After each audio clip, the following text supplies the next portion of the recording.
So in this particular session, we're going to be looking at email marketing and lead generation. And as with all of our courses, we have a methodology that's attached to it. Today, we're going to be looking at LAYS. This is basically the framework model for breaking down email marketing and lead generation. So the first aspect we need to consider with email marketing is obviously generating leads. Then we're going to look at automation. We're going to also look at email marketing strategy, and then we're going to look at the engagement. Now, to break this down further, one of the things that is important to understand is that email marketing is the act of actually sending a commercial message, typically to a group of people using email. And in its broadest sense, every email sent to a potential or current customer could be considered email marketing. Now, email marketing is one of the highest return on investment tools or channels in digital marketing. 3/4 of companies agree that email marketing offers excellent good to return on investment. Well, why is that important? Well, when we actually look at what you should be doing in business, there are probably top channels that you should focus on first of all. Now, we know from looking at online visibility, things like SEO and search marketing can have a huge impact to the amount of traffic that you actually generate to a site with your online visibility. The more people can find you, the more people you're reaching, the more traffic you'll drive to your actual web entity. The next section we need to look at is that when people actually get to your website, one of the best ways of obviously generating more and more inquiries is to have lead generation strategies within that website. Now, we'll come on to that in a bit more detail. So the more people you reach and attract, the more people who visit your website, the more people you capture on that website, then you can nurture through with things like email marketing. And this is really where marketing automation comes into play, because marketing automation refers to the software that exists with the goal of automating marketing actions. It should be the number one priority in business in 2017. Many marketing departments have to automate repetitive tasks such as emails or social media or other web actions. You want to have the technology which is available to anybody to actually make the working day easier, work smarter, and actually have a better return on investment because the resource involved is minimal. Now, 67% of B2B marketers say that they see at least a 10% increase in sales opportunities through lead nurturing. 15% are seeing opportunities increase to 30%. Why is this important? Well, it's critical because if you imagine you spend all of your budget driving people onto your website, so your search marketing, your SEO is really working for you, so you've got that visibility. What happens when somebody actually gets to your website? Well, you can't just let people disappear, and you almost need what we call as like a digital footprint. What does that mean? Well, if someone lands on your website, we want to have things like lead funnels in place. And the best way of doing this is actually kind of exchanging free content to people who are visiting your website. Why? Well, if you're adding value, people are more likely to give you the most valuable thing in digital marketing today and in business. What's that? An email address. So someone gives you an email address, and the process of marketing automation kicks in at that point. So say, for instance, someone goes onto your website. We often have things like a free guide on our site. So someone might go onto the website, see that there's a 7 steps to social media success guide. They enter the email address, and then instantly we automate that lead magnet back to that person. Now, why is that important? Well, you don't want to be up at 4 o'clock in the morning when somebody goes onto your website and actually have to manually do it. You want to have it happen real time. So marketing automation is fantastic because you're going to be emailing them at a time that's actually relevant to them.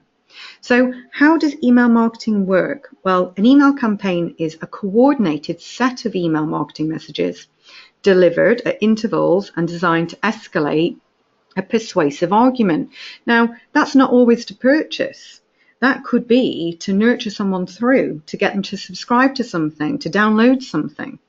Now, what we're talking about here in terms of building your list is that the action when somebody comes onto your website, you need the data to be able to do good email marketing to get that return on investment. Now, businesses who have a lead funnel or a sales funnel in place are generally going to be more successful. Why? Because they wake up every day with new people, new prospects that they can nurture through to conversion. They're not waking up and thinking, right, I've got to reach my market, I've got to find people. They've got ready-made waiting people who have expressed an interest in that topic or service. Now, for instance, if someone signs up for a free social media guide and we automate the process, so that's triggering an email every time someone is added to that list, the email is pre-designed and it says, here's a copy of your 7 steps to social media success. We can then start to see that that person opens it, they read it. We could then have a series of emails that follow up, like nurture that person through. We call this a welcome series. So what would happen is, for instance, someone opens the email and maybe doesn't click on the PDF link for the free guide. Well, in 3 days' time, we'll know that they've not clicked on that link, and we can send them a reminder. Don't forget your free social media guides, packed with loads of tips. Here's another video.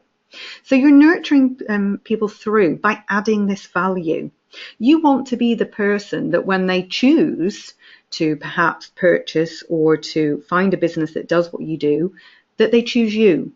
Now, automating lead magnets. A lead magnet is just an enticer. So, for instance, think about when we do things like a summer school or we do a free guide. What we're trying to do is add value to people so that we can educate people about what we do, we can help people develop digital skills, and we start people on our mission and our journey so that if they do need any digital marketing help, they can come to us. Now, offering free content is great. You just need to have something like a landing page or a sign-up form, a way of somebody actually entering the email. Then on the back of that, we need to think about the email marketing strategy, the actual campaigns. So you might have taken someone through a welcome series and maybe reminded someone that they've not read the guide. But for the people who have read the guide, in 3 days' time, they'll get another email, not selling them anything, but educating them about maybe another topic in digital, another tip, maybe a webinar or a video, a blog article, another free guide or an infographic or report. Now, once the welcome series finishes, we might do a welcome series so that there's something sent instantly, then maybe 3 days' time, 7, 14, 21 days. Now, after those 5 emails, you might then put them onto your campaigns, like your newsletter. So you can develop a strategy for the nurturing of those people after the welcome series through campaigns, which, remember, are a coordinated set of email marketing messages, not just standalone. The temptation in business is to send a campaign, stop, send another. What we want to do is have a campaign plan so that we've got an involvement. So for each campaign, whatever action that person takes, that they go on their own customer journey, depending on where they are in their life cycle, in terms of, are they aware of who you are? Do they know what you do? You've attracted them through your lead funnel. But there's different stages of that buying cycle. And this process is all about inbound marketing. Now, engaging customers and prospects. This is the bit that when you've got their actual data, they've signed up, you've got your email address, but they've not converted, or they are a current customer. You want to keep in touch. It can't just be about campaigns. One of the biggest things that we have success with clients and our own businesses is CRM databases, customer relationship management, managing data. We lose 40% of data in businesses every year because an inquiry comes into the business. Someone picks up the phone, answers the phone. Yeah, how can I help you? No problem, I'll send you an email. But that data never finds its way on to the actual database. This is where CRMs come into play. By having a process to manage the data, capture it, keep it housed in a CRM. So people can go into a client record and see all communications from all parties in the business, every single email or conversation thread, every piece of email marketing. They can also see at what stage they are at the buying cycle, whether they're a customer, whether they're brand new, they're in a nurture series, whether they've had campaigns, what campaigns they've opened, what they've visited in terms of clicked on within the email and so on. And this is when we get onto behavior marketing. Behavior marketing is one of the best strategies because you're going to be marketing based on what people do. They're actual actions. There's lots of software out there. One of the pieces of software that we use is MailChimp, purely because it's the best piece of software we've found to do the job in terms of email marketing. It has all of these lovely features built in, like triggering email activity based on someone's visit on a website and so on. Now, content marketing strategy refers to the planning, the development and the management of content. Now, this is critical because this involves setting an objective, the KPIs of how you'll measure it, designing persuasive high conversion emails, then the landing pages that they go to. So if they click on an email, where do they land?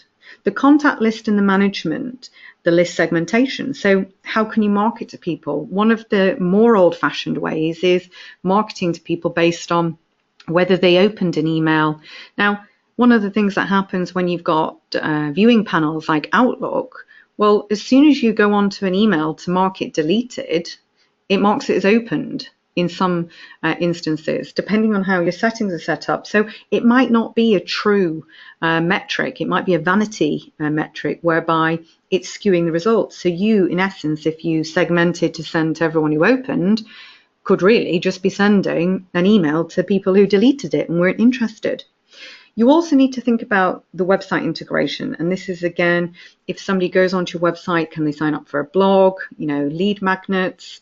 Can people tell you what they're interested in? And then obviously feeding that information through to the CRM. Obviously having full metrics and reporting. So not just having email marketing metrics, but attaching your email marketing campaign to things like your Google Analytics. So the lifecycle marketing process is absolutely critical. This is basically a framework that is being devised all to do with helping transform sales and marketing activities, from looking at how you attract, how you capture, how you nurture and convert sales. And then what do you do once you've actually converted those sales? How do you keep in touch with people, upsell? How do you get referrals? Can people do feedback surveys and tell you how amazing your products and services are? So what is the framework? Well, one of the things we need to look at is with Lays is leads. Then we need to look at the automation process, and then we need to look at the strategy, and then we need to look at the engagement. So remember, sales funnels, lead funnels, automating, triggering a piece of email marketing, and then devising a strategy on the back of it, keeping in touch using things like CRMs and behavior marketing. That's the key. Now, the whole process with things like tools like MailChimp, when you're using email marketing, there has to be a process. The clear process is obviously defining what you're going to do for your campaign, testing it. Can't emphasize how important that is on mobile and also on desktop. Sending the campaign out, but actually measuring it and looking at how you can improve it. MailChimp has things like heat mapping, which you can actually see from a visual design what people looked at, what people clicked on, what were the hotspots, what was the persuasive content. Now, let's look at the last section. Recap, leads. We need lead funnels. We need free content. Go and have a look at your website. See how you're actually capturing data. It's surprising how many people don't even have a lead funnel in place. Look at your data and your list management. Do you have a CRM in place? Do you have an opt-in process? Are you adhering to the law? Now, automation. Look at the landing pages. When people go onto your website or click on an email link, where do they land? And can you automate a nice series? For instance, if someone signs up for a guide or a free piece of content, automate that process and take them on a journey. And take them on a journey that they can decide what they're interested on. And don't just keep marketing these isolated campaigns. Think about an email marketing and nurture strategy and look at things like behavior marketing and personalization. Now, the next section is all about what the processes are. Now, when we look at email marketing, one of the things that we see is it tends to stand in isolation in some businesses. Email marketing should incorporate social media, search marketing, content marketing, and the whole process of digital marketing.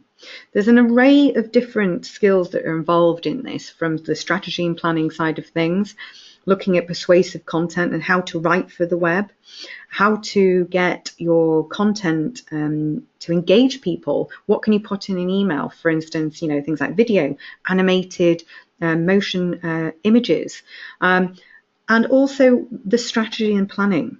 So we've got a couple of areas that you can go to kind of top up on these skills. Now, we've had a couple of questions already. One of the ones is, how does this approach work with the new GDPR? Quite simply, the law is that when you capture someone's data, you need to be very, very sure of whether they want to subscribe to what we call your marketing communications. Now, what does that mean? Well, quite simply, it needs to have an opt-in box. Now, when people sign up for a free guide, you can put the box on a landing page. Now, the thing is, there's another process that, for instance, if you hold data already, what you could do is you might decide that, okay, we've got some existing data, we need to make sure we've got opt-in. You could send out an email to get people to verify their subscription to actually click on a link. So the long and the short of it is that when you have data, people have to have opted in to subscribe to your email marketing communications. When somebody calls you up and says, can I have some information? You're absolutely fine to send them an email to the email address they gave you, one-to-one. But when it comes to sending a mass email, they have to have proactively signed up for an email marketing communication. Now, the next session we're going to be looking at is social selling and social media marketing. In the next video, we'll be talking about how all of these processes, everything from search, content, email, links in with social selling and social media marketing. Now, I'm going to sign off now for this video. We'll see you on the next video. And if there's any other questions, feel free to post them in the online portal. So see you for social selling and social media marketing. We'll be looking at the 7 steps to social media success in the next video.